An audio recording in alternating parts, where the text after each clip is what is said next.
আকাশের নীলিমার সাথে সন্ধি করে কি ডলাস থেকে নিউ ইয়র্কে পা রাখল টিম টাইগার্স। আগামী 10 তারিখ পটিয়া বধ করতে পারলেই যে স্কাই ফ্লাইং করার সুযোগ পাবে তাসকিন সাকিব হৃদয়রা।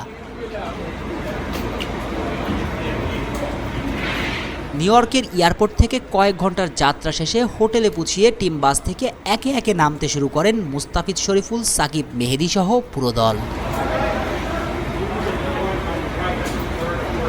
আগের ম্যাচের জয়ের নায়ক মাহমুদুল্লাহ রিয়াদ থেকে একাদশে জায়গা না পাওয়া জাকির আলী অনিক সবাই ছিলেন উৎফুল্ল, আনন্দিত।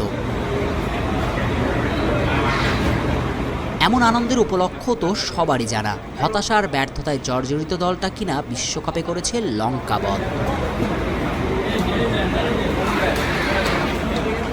তবে এবারের প্রতিপক্ষ তুলনামূলক অনেক বেশি শক্তিশালী দক্ষিণ আফ্রিকা। 10 তারিখ নাসাউ আন্তর্জাতিক ক্রিকেট স্টেডিয়ামে শক্তিশালী দক্ষিণ আফ্রিকার মুখোমুখি হবে নাজমুল শান্তর দল। সেজন্যই কি শিষ্যরা হাসি খুশি থাকলেও একটু বেশি সিরিয়াস ছিলেন গুরু চন্দিকা হাথুরুসিংহে?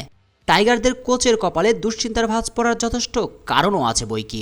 দক্ষিণ আফ্রিকার বিপক্ষে আগামী ম্যাচ খেলতে হবে নিউ ইয়র্কের নাসাউ আন্তর্জাতিক ক্রিকেট স্টেডিয়ামে। এই নাসাউ আন্তর্জাতিক ক্রিকেট স্টেডিয়ামেই ভারতের বিপক্ষে বিশ্বকাপের প্রস্তুতি ম্যাচে ভরাডুবি হয়েছিল টাইগারদের। এমন নিকট অতীত দুঃসহ স্মৃতি থাকলে তো আর নিশ্চয়ই স্বস্তিতে থাকা যায় না। সঙ্গে তো টপ অর্ডারের সৌম্য সরকারকে কোনোভাবেই রানে ফিরাতে পারছেন না মিস্টার হাতুরু।